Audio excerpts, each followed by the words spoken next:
So this is the install of an 18th century Moravian Lockset. Pretty ingenious and simple device. Not much to it. Handmade. Lever. Lock. 3/4 inch hole through the door. We mortise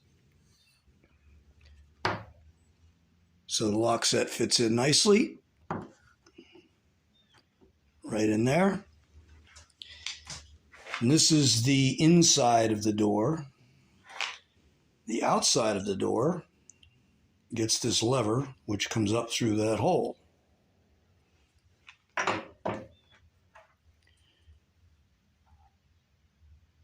Slot head screws, no Phillips head back 200 years ago. And before, I showed you the lock set was on the other side. We're changing the swing of this door, so everything is patched.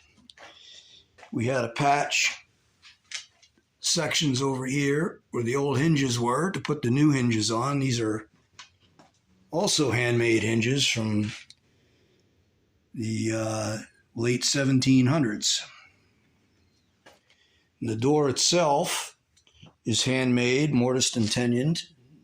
You can kind of see the tenons coming through like that. And this door is 1790s vintage as well.